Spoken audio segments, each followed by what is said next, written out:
And we're back again with part 3 of Diane Mary Flores. Just to recap, Diane filed for a protective order and put she's in fear of her life for her and her children, but she doesn't have custody of her kids. She also filed for child support without having custody of Jonathan. The court date was set for July 23rd, 2012.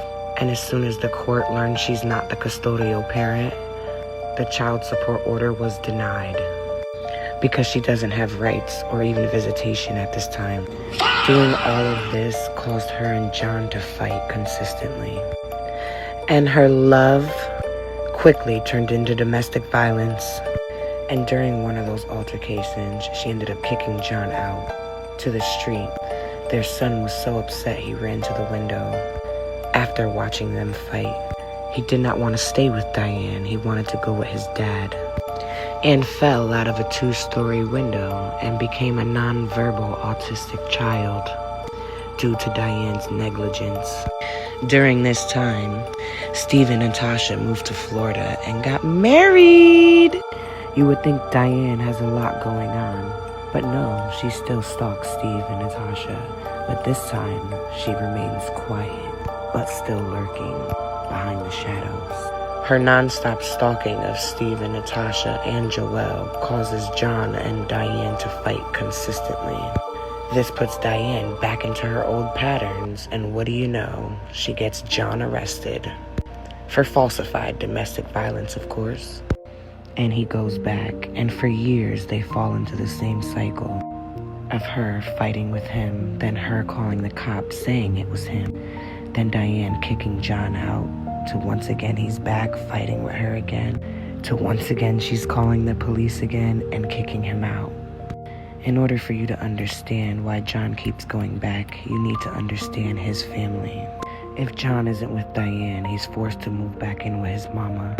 His mama has 3 kids, a daughter and 2 boys. The daughter is the only one responsible, so we're gonna leave her out of this. But if John was to go back home, he would have to live with his mother, who does not work, and his brother, who does not work either. He has a little t-shirt company and works on bikes, but he doesn't make enough money to move out of mama's house. The only person that works in that house is the stepfather. So if John wasn't dealing with Diane, he would have to live off of them. John has a lot of pride. Now, how much pride do you have having to live off mommy and little bro?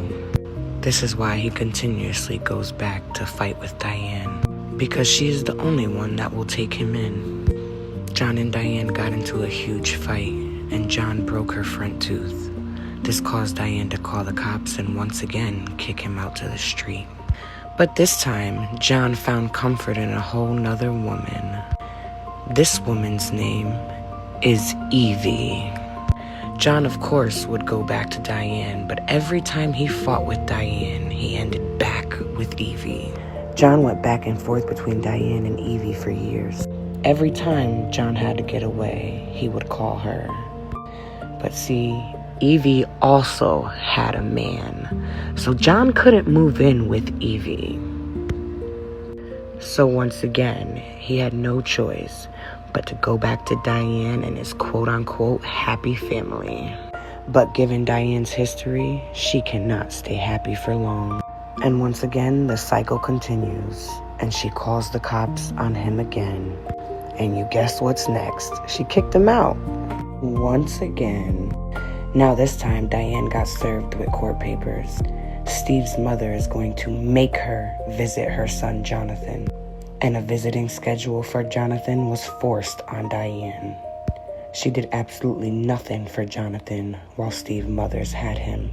This forced Steve's mother to file for visitation rights for Diane to get her and force her to be a mother. Diane just doesn't learn. Now at this time, remember John Rivera is kicked out to the street, where he's driving around trying to figure out what he's gonna do next. He decides to drive past Arctic and Pembroke, where he sees the baddest bitch he ever seen before. John goes and rides around the block like 4 times, staring at this girl without saying anything. John gets up the courage and goes around the block for the 5th time. But for this 5th time, he pulls over and gets the girl's attention. This girl's name is Kaya. Stay tuned for part 4.